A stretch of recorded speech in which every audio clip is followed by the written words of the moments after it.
Superhumanize. Accelerated evolution.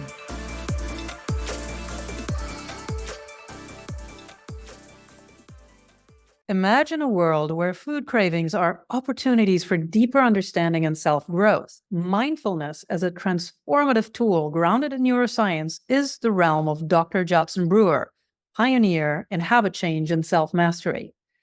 Dr. Judson Brewer has spent over 2 decades blending mindfulness training with neuroscience, unraveling the brain's reward system and its role in addictions and anxiety. As Director of Research and Innovation at Brown University's Mindfulness Center and an Associate Professor in Behavioral and Social Sciences and Psychiatry at Brown Schools of Public Health and Medicine, his groundbreaking work has been globally recognized on platforms like TED and in publications like Time, the New York Times, and Forbes. In this episode, we explore Dr. Judd's latest book, The Hunger Habit: Why We Eat When We're Not Hungry and How to Stop. This book offers a profound exploration of how our brains and behaviors are intertwined with our eating habits. Dr. Judd's approach, rooted in neuroscience and mindfulness, provides a compassionate and practical guide to healing our relationship with food. Dr. Judd, welcome to the Superhumanize podcast. Thanks for having me. Absolutely. I am fascinated by your field of work, and it intersects with a lot of my personal practices and also some of the work I'm involved in.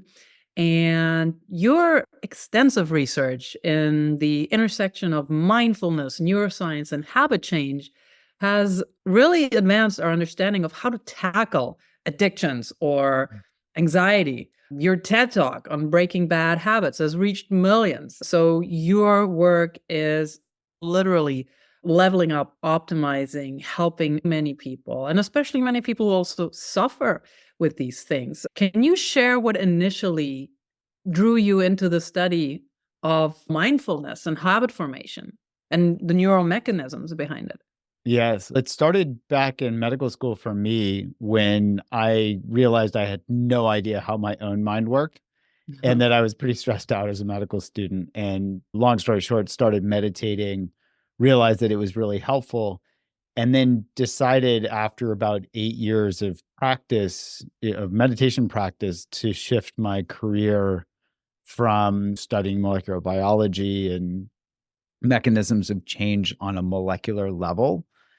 I decided to shift that focus to studying mindfulness. And I remember when I was in residency, that's when I made the decision to shift. Somebody told me I was going to kill my career because it was in the land of unicorns and rainbows at the time, because there wasn't a lot of research done around it. Part of that shift also came from working with patients who were really struggling with addiction. And as when I was a newly minted psychiatrist, really struggling myself with helping them with addiction and more broadly with habit change, decided to bring together the struggles I was having clinically with my interest in understanding the mind and bring those together with regard to studying habit change and then seeing how I could apply that in the clinic. I think it's really important to underscore what you also just said.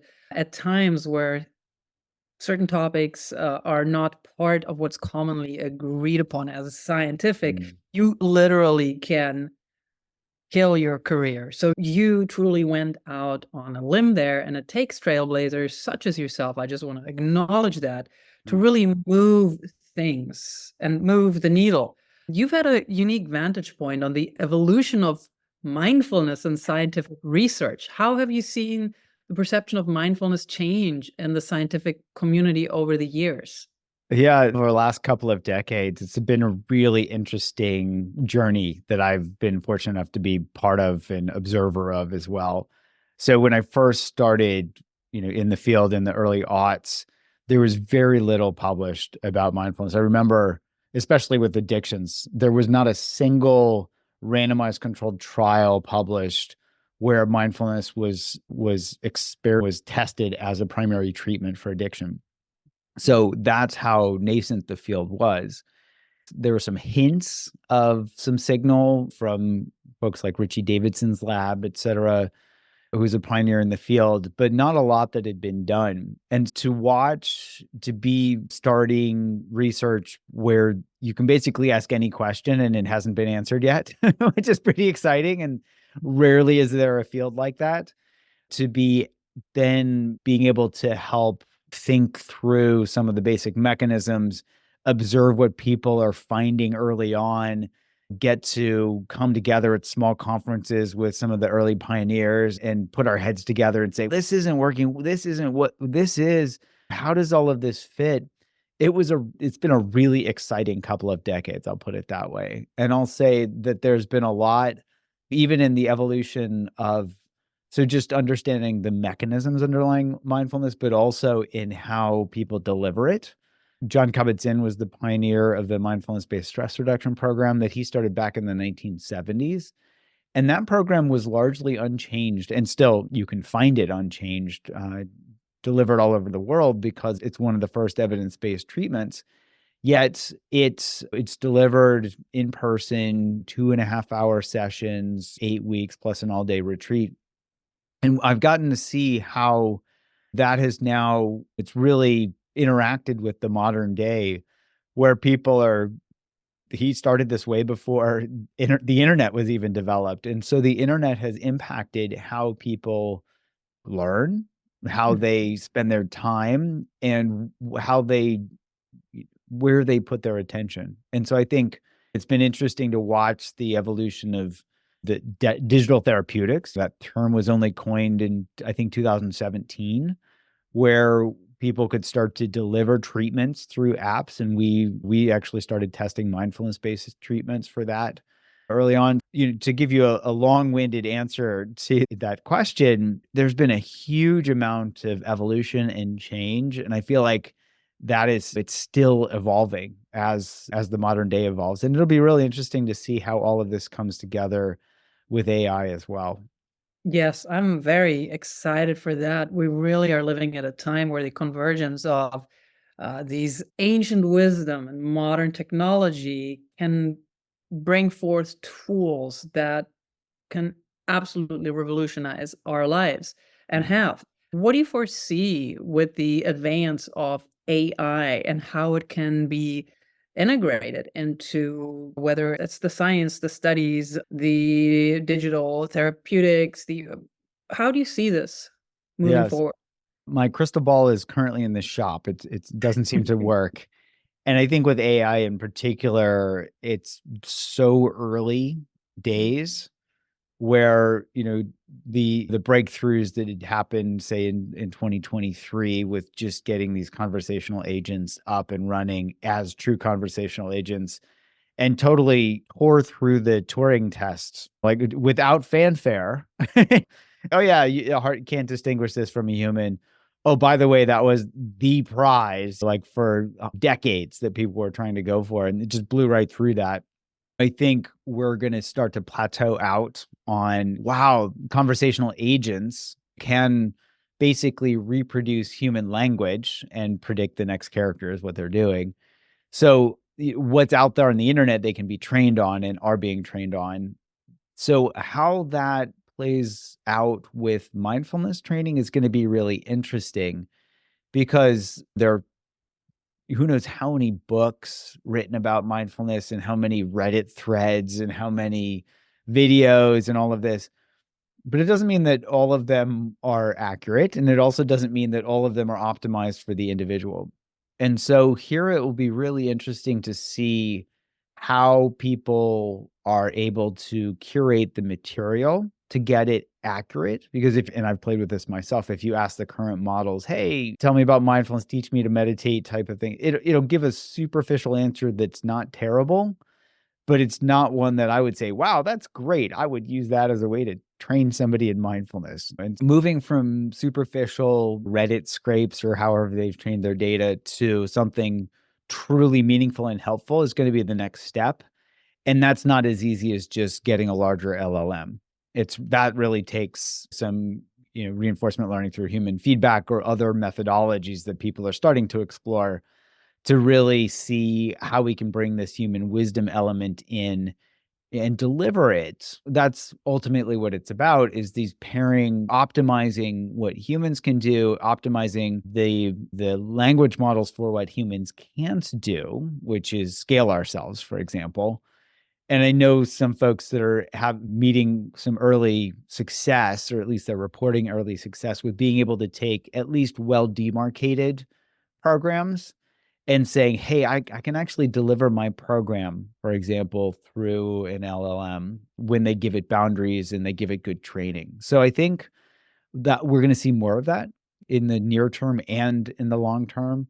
And then as the logic base gets improved in these general models, seeing that applied in the mindfulness field.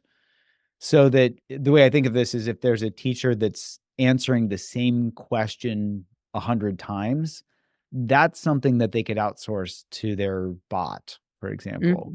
But the interaction piece, where you're really having a teacher understand a student and help to draw out their experience so that the student knows what questions to ask, and then the teacher knows the nuanced answers, that's going to be farther off. Not impossible, but definitely I don't see that happening in the next year. Yes, I'm following all of the developments closely as well. I'm quite excited for the future and the possibilities. I'm a chronic optimist. Yeah. Yeah. So I see more benefits coming from these advancements than negatives. At least that's Yeah. my preference, to go through life like Well, that. I'm with you there. And I think I was really impressed with there was a short YouTube documentary, I think it was called AlphaGo or something, on the team of DeepMind when they were trying to beat the grand master of the game Go. And at the end of the movie, they talked about really bringing humans and AI together to enhance both. Because there are things that AI is probably never going to be able to do in our lifetimes. And there are things that humans will never evolve to do, which is doing a billion calculations in a second, that type of thing. And so where we can acknowledge our limitations, those types of calculations, we can then say, okay, I'm going to outsource that to a bot. And then that can help provide this supercharge for the human to say, okay, hey, answer this question or find this trend where I can't do that. But it can then feed back and say, and then give me that answer so that I can then use that information to augment my teaching or whatever, where a human might not have been able to do that otherwise. Yes, and hopefully we won't create more habits. I'm just thinking, my mind went to I forgot the name. This is a simple thing compared to what we're talking about, but these AI boyfriend girlfriends. There's a particular platform I'm thinking of where people literally get addicted to communicating with that AI. Oh, Yes, but that's a completely different realm. Potential cause for anxiety, which you are also an expert in, and how to alleviate that. You wrote a best-selling book on the topic. I actually want to dive into your latest book, The Hunger Habit: Why We Eat When We're Not Hungry and How to Stop. You have quite a fresh perspective on this, and I would like to know your thoughts. You write about it in the book. How did we end up in this mess? Basically, you're discussing the complexity of our food habits and yeah. modern society. So how did we end up in this mess with regard to food? Yeah. For anybody that's scientifically inclined, this is a fascinating story. And I'll give the high level. I'm not going to dumb it down, but just to give some sense of how interesting this is. We have these survival mechanisms that are evolutionarily conserved all the way back to sea slugs, right? So very simple mechanisms that are really good at helping us remember things like where food is. That's how they originally evolved. And also helping us learn where danger is so we can avoid it. And these mechanisms, they're called positive and negative reinforcement, are still at play in modern day, yet it's less critical for us to have to go and forage for food because we know where our refrigerator is, right? We learn where it is, same mechanism, we learn it, but that opens up the opportunity for this mechanism to get co-opted by other things. So, for example, we start to associate mood with food. So we learn to eat during a celebration, or when we're sad or mad or frustrated, or you name an emotion and somebody has associated it with eating. And the way that works is that, let's say that somebody is stressed, and they happen to eat some chocolate or a donut or some cake or some crisps or whatever, and they distract themselves for a moment, that actually taps into that same reinforcement learning mechanism that says, hey, when you're stressed, you should eat something because you'll feel better, right? At a very basic level, we just know I'd feel better, whether it's distraction, whether it's dopamine hit from whatever the food it was that they ate, or a combination. Either way, this sets up these habits for us to eat in the absence of hunger. And this is so prevalent in modern day that scientists have come up with a term, and I love it because it's a misnomer. It's called hedonic hunger. And it's a misnomer because it's there to highlight or to name or demarcate eating in the absence of hunger. So it's not actual hunger. Like the homeostatic hunger is different when our stomach is rumbling and we need the calories. This is truly just eating when we're sad, or eating when we're celebrating, or eating just out of a habit. And this can get, in modern day, has gotten totally, I'll say, weaponized by the food industry. Yes. Because they can engineer everything down to terms called like the bliss point and the vanishing caloric density. There are all these things that they can do to trick our bodies into wanting more. I'll summarize it this way. Somebody said it this way. They said they were talking about eating some type of artificial candy or something. They said, it tastes like more. Right? Because they couldn't even characterize it. Is it sweet? It's like, I just want more. Absolutely. Yeah. Yes, it's this crisp, this chip that you eat, and it tastes okay. And then it's something right after you swallow triggers you to, I need more. Yeah. This is really, there's plenty of recent studies that have highlighted the addictive nature of ultra processed foods. Yeah. And actually also drawing parallels to how the tobacco industry wants to minimize the addictiveness of their products, and which also has spurred discussions on the need for maybe policy actions to mitigate the public health implications. There's also, I think there was an article in the British Medical Journal on ultra processed food addictions, and they suggested that reclassifying these foods as addictive could lead to regulatory measures similar to those that have been. How do you perceive the impact of these industry practices on food addiction and habits? And what do you think is most, because I think the numbers are quite staggering, right? Yes. If you look at studies, how addictions really get triggered by that. We're not talking about something that's just, yeah, it can happen. No, it's pervasive.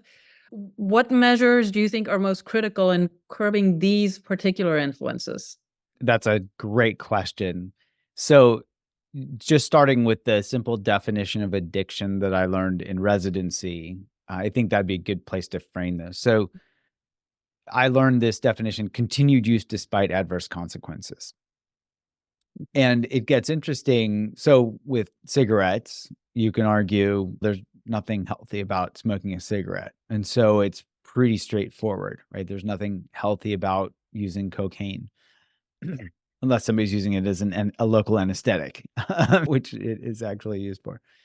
So we can look at that definition and we can start asking this question: when somebody is eating or consuming a food-like substance, are there adverse consequences there? And so we can talk about the short-term and the long-term adverse health consequences that we're seeing more and more of with these hyper-processed food-like things. It's hard to even call them food. Yes. Because if you step back and you ask the question, does anybody ever get addicted to eating apples or whole food? No, they don't. right? And so you can even see these parallels with like cocaine. Cocaine's refined from coca leaves. Are coca leaves addictive? Apparently not. People can chew coca leaves, they're not going to get addicted to them. So if you take food sources that are natural, that are in their whole forms, it's a very different ballgame. We tend not to get addicted to eating. Think of it, the simple way to put it is like a whole food plant-based diet. I don't know anybody that's addicted to that. I can certainly say there are a lot of data suggesting that's very healthy for people. And so we could say, well, somebody's eating a whole food plant-based diet, continued use despite actually good consequences. So it's the opposite of an addiction. So here I would say people can talk policy. And it's interesting to see how many people probably don't know, at least in the US, the tobacco industry, a lot of the companies merged with food companies when they were starting to run into regulatory issues with nicotine being addictive. And because they said, hey, we've got a bunch of engineers that can engineer products for consumption. Let's hire them to make food addictive. And we've seen the consequences of that, where despite the simple things that I learned in medical school, just make sure you have more calories out than calories in to not gain weight. We've watched the clinical obesity trends just skyrocket over the past number of decades. So we know what we're quote unquote supposed to do. The food industry is pretty clear on how they can get us to continue consuming. And so on one hand, there can be policy regulatory issues that people can go after. And certainly they're going to be fought by the lobbyists and the folks with the money. Anybody that's threatened, where their livelihood is threatened by that is going to fight back. And so certainly worth doing. I'm not a policy person, so I certainly would support that, but can't go into the nuances of that. What I can say from an individual perspective is that the more we learn how our minds work, the more, no matter what the next addictive thing is that comes out, whether it's food or social media or AI or whatnot, if we can see where the potential for addiction comes from, then we can be more in control ourselves as individuals. So that's the place where I've been focusing most. Yes, absolutely, Dr. Judd. And I think this is so important because this is empowering versus disempowering. While we may not be able to control our surroundings, our circumstances, what life puts in front of us, we can very well control how we perceive it, how we react to it. And I love this perspective. I love the tools that you are giving people to move beyond these cycles of addictions, feeling disempowered, and also the suffering that plainly comes with also food habits that are not serving us. The suffering can be immense, physically, emotionally, cognitively. You mentioned a little while ago, and I'd like to loop back to that. You also talk about it in the book, of course. You talk about identifying your urges. Is it hunger or something else? What strategies can people actually use to recognize whether their hunger is physical or it's something emotional, something tied to a certain habit, perhaps? Yeah. There's a lot of overlap actually between mood and hunger, where I'm sure people have heard the term hangry, where we I yes, know. where we get irritable when we're hungry. And Mm. so there can be signs and symptoms, let's say, of that it's unclear whether somebody's actually hungry or just irritable, for example, because it can be hard to concentrate when our stomach is empty. It can be hard to concentrate when we're really anxious. And those are very different things from a caloric standpoint. Mhm. So here there are very few things that are in medicine they call pathognomonic, things that are like very specific to a certain thing. So one of those for homeostatic hunger, for true actual physiologic hunger, one marker is when our stomach is rumbling. Our stomach tends not to rumble unless somebody has some strange learned behavior. But our stomach tends not to rumble when we're sad, when we're anxious, when we're stressed, when we're lonely, or whatnot. And we can also use just some common sense where we step back and ask, how long has it been since I've eaten?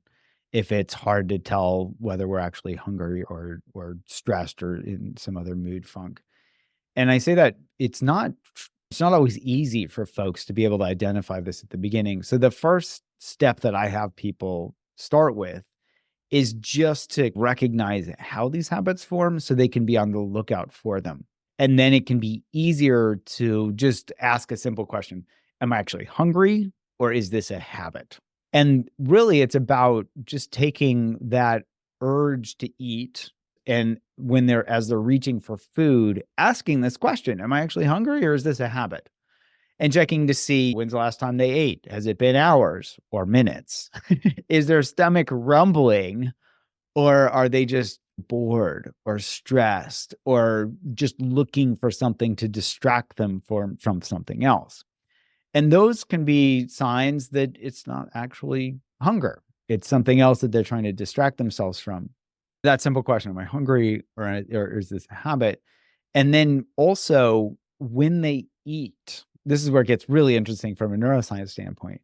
When somebody eats, it boils down to stepping out of these old, I don't even know what to call them, these memes that we have, or these assumptions that we have as a society, that we just need to use our willpower to not do a behavior. So I can't tell you how many patients and people that I've met who have said, oh, I don't have enough willpower. And they've been trained societally that there's something wrong with them and they need to develop more willpower. And if they can just have that magic willpower, everything will be just fine.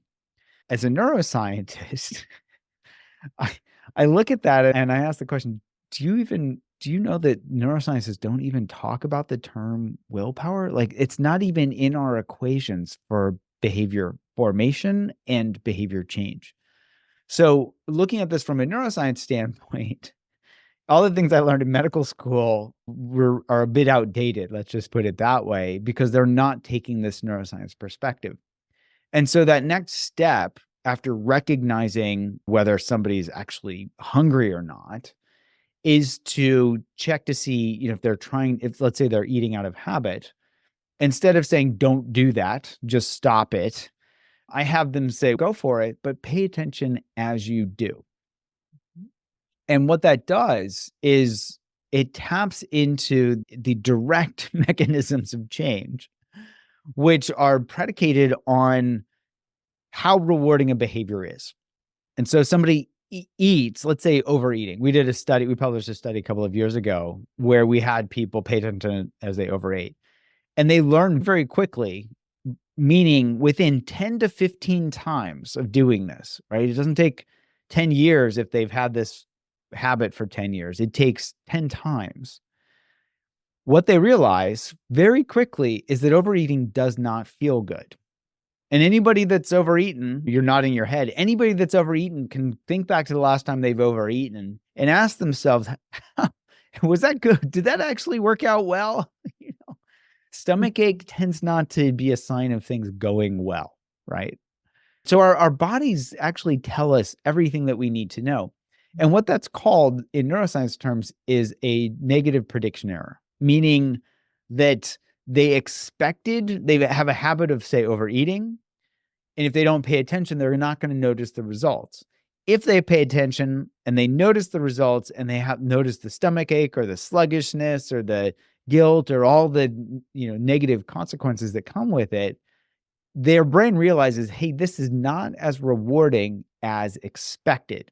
And so that's where that negative prediction error comes in, meaning it was less rewarding than expected. And that's a critical step for behavior change, because once somebody recognizes that, they're like, oh, this isn't that rewarding. Their brain moves that reward value down on what we think of as reward hierarchy, and they're less likely to do it in the future. Notice how that has nothing to do with willpower, but it has everything to do with awareness. All they have to do is pay attention. And I boil it down to this simple question, asking ourselves, what am I getting from this? Right? What am I getting from this? When I overate that, when I had that second piece of cake or that fourth cookie, what did I get from it? Ugh. And if there's some ugh there, then that's going to help us change the behavior for the future. So that's really the heart of behavior change. There's a third element there that adds to it that just builds on that same principle, which is finding what I call the bigger, better offer. And so whether it's just not over consuming, so stepping out of the habit loop earlier, or finding, for me, I gave the example in the book of finding that blueberries actually feel and taste better to me than gummy worms. I used to be addicted to gummy worms. That it was easy to shift from gummy worms to blueberries just by remembering what the result of each one was. And same principle, finding these prediction errors and helping our brain see which is more rewarding makes it much easier to change our behavior. So shifting out of things like stress eating, overeating, and into stopping when we're full and eating healthier foods naturally, right? Not out of willpower, not because we read some blog that we should eat blueberries. That's all up in our heads. This is really about relying on the wisdom of our feeling bodies. And the way I think about that is our feeling body is much stronger than our thinking brain, right? Feeling body much stronger than the thinking brain. If we just feel into our experience, it's going to tell us everything that we need to know. Yes, I love that, Dr. Judd. And I think it's so important to also move away from these punishing models that underlie this. All you just need is willpower. This is very, yesteryear, oftentimes also tied to religiosity, right? Yeah. And it's very punishing. It's not helpful.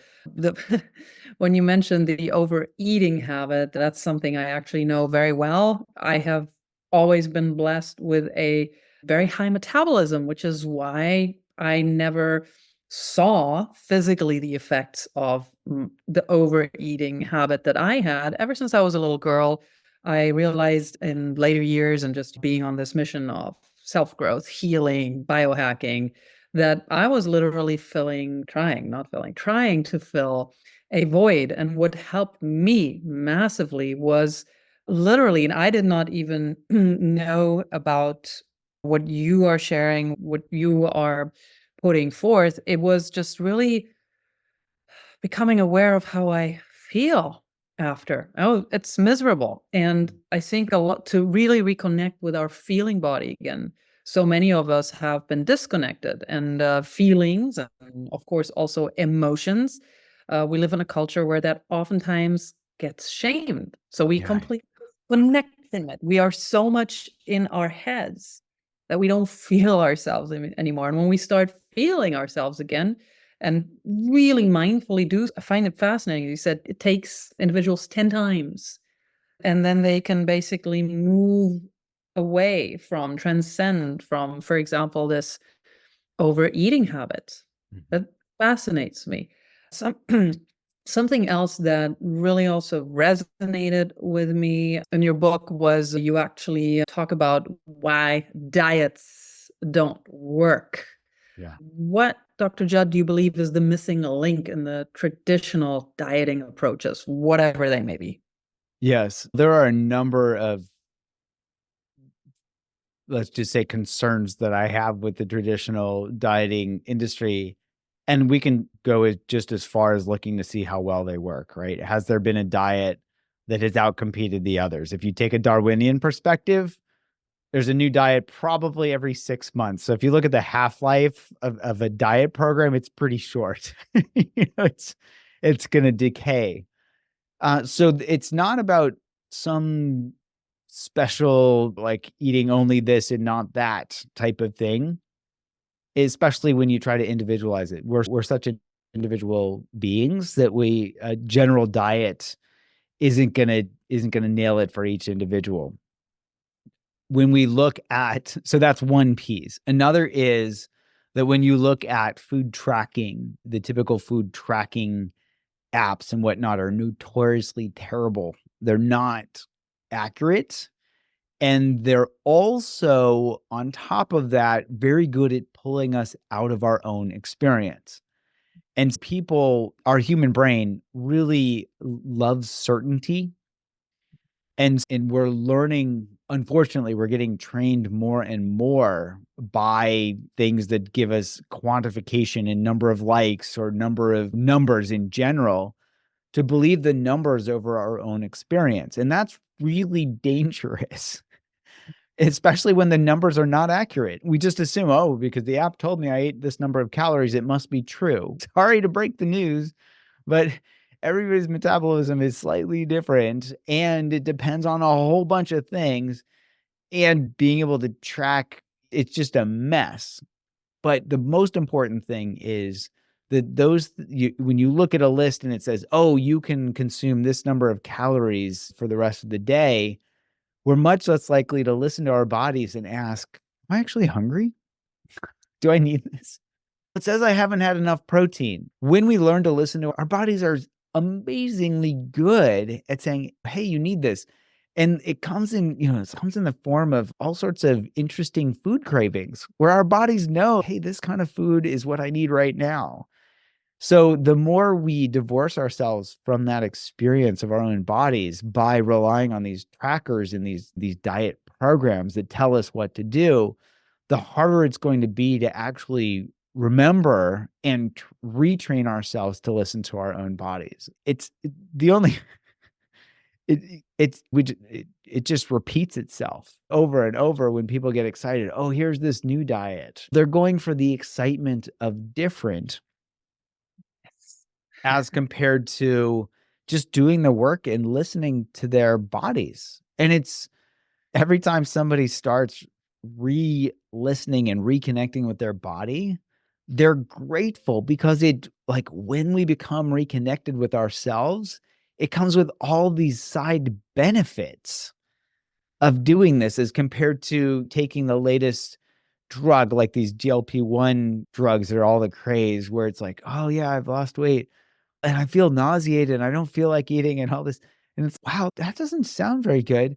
But societally, they would prefer, and I've seen this in my patients and I've heard about this, and I'm sure it's individual for everyone, where people would prefer to make suffer through the side effects of these drugs, which are contributing to the weight loss because there's such high societal benefits from looking a certain way. And so that's also something as a society we need to learn to step back from and ask ourselves, hey, is this really optimizing our well-being? Yes, I agree with you, Dr. Judd. There's certain people for whom some of these drugs may be appropriate for a short amount of time, but I see it, especially here in Los Angeles, how pervasive it is, and people who, from a medical viewpoint, highly likely, definitely, actually do not need them, and then go through their days and are miserable. Mhm. So also this getting to a specific weight, body shape, self-perception is attached to, it needs to be painful. And I think in a way, our culture is also addicted to pain. You look at what gets glorified in movies or in stories, most often it's somehow tied to pain. People going through terrible physical or emotional pain, war, conflict, drama. And I think the ratio of pain versus pleasure and people just being happy and excited and connected to themselves, the pain ratio is much higher. Yeah, that's really interesting. And just to riff on that for a second, in Hollywood, my guess is to sell a movie, you can't end on that painful note. It's got to be that hero's journey where somebody goes through this painful process and then there are rainbows and unicorns at the end. where whatever it is that they were suffering for, they've gotten it. So there, I would say there's that. I agree with you. We love that hero's journey story. And at the same time, if you look at what we're doing every day, I would suggest that there's a lot of avoidance of pain whether we are finding more and more ways to numb ourselves from our physical and our emotional experience, whether it's painkillers or psychiatric medications that numb us out from our moods or whatnot. And I'm not suggesting as a psychiatrist, some people really need medications that are very helpful for them. So I'm not anti-medication, but if we look at how we're being trained as a society, even social media and our phones, Cornel West he has a great term for them, are weapons of mass distraction, right? Because we are training as a society, we're unlearning how to tolerate distress, whether it's momentary emotional distress or a mood or whatnot. Somebody's going to sell us something that's going to say, hey, you don't have to suffer through that. Just take this or do this, or go on my website or watch this TikTok video or whatever. So I think it's really important that we name that, because the more and more we are trained away from distress tolerance, the harder it's going to be to want to see the benefit of learning to tolerate distress. And the easier it is for somebody to sell us something that promises us relief from the inevitable distress that's going to be there on a daily basis. So true, Dr. Judd, and thank you for illuminating this other side of the coin. And this is something for hopefully a follow-up in another conversation, because in one of your books, you focused on anxiety. That's something I personally am, I'm an expert in anxiety because I used to have a lot of it. So yeah, that's definitely a conversation I would welcome at another point. And I'm very familiar also with the desire and also the follow through of just numbing unpleasant emotions. I've been in that loop for, quite some time, looking at the different phases of my adult life. We have pain on one side, and we have pleasure on the other. You talk about this concept of pleasure plateaus. And that's intriguing and also sounds counterintuitive. Can you explain this to us, Dr. Judd? Yeah. And it's counterintuitive until we look at our own experience and see that we've all experienced this. And then it seems somewhat obvious. So the way I think of this is, we can think of before we've eaten a meal and we're very hungry, we can take whatever the meal is and take that first bite and notice how delicious that first bite is going to be, right? Or it's going to taste better than the last bite of the meal. And the way that works is that those hunger signals are going to affect how pleasurable food tastes and feels to us.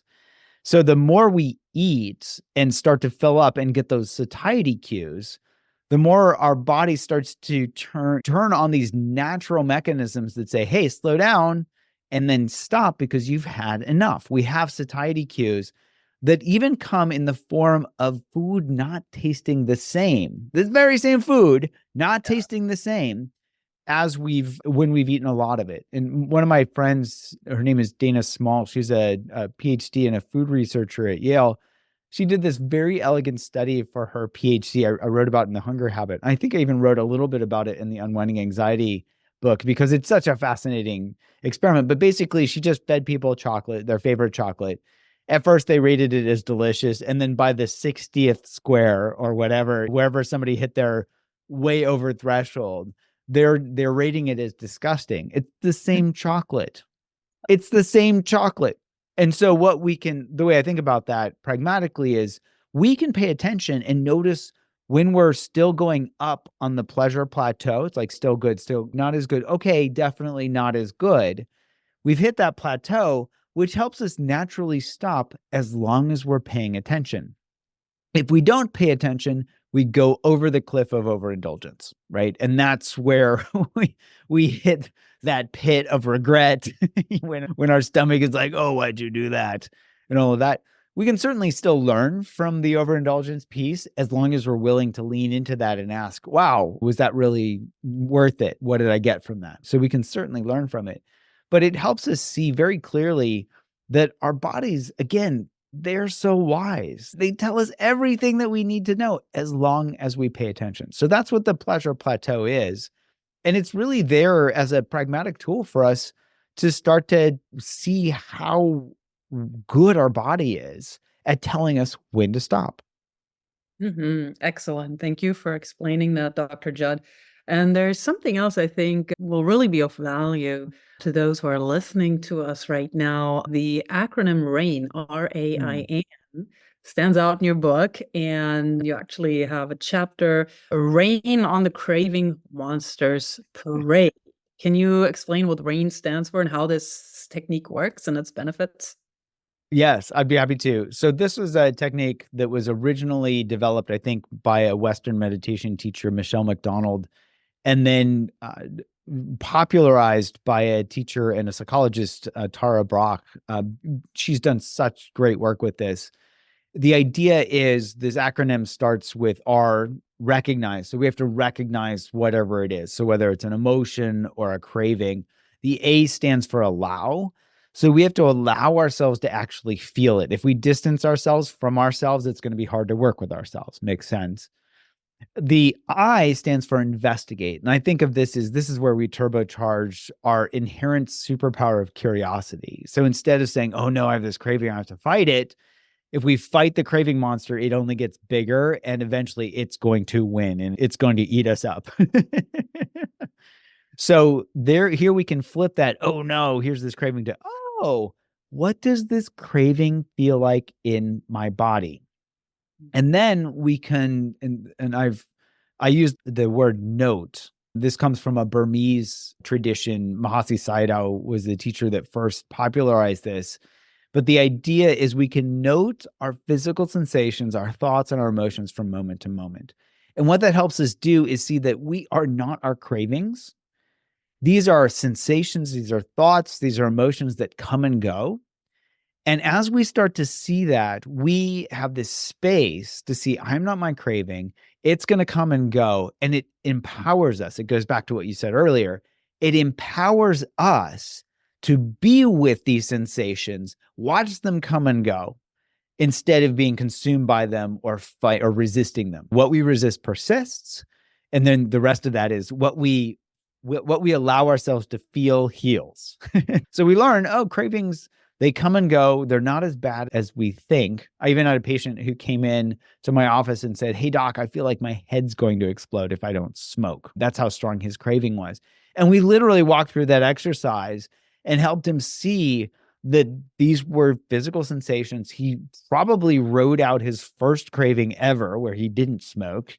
And it just illuminated so much for him and empowered him. He walked out of my office realizing, oh, I have a lot more power than I thought.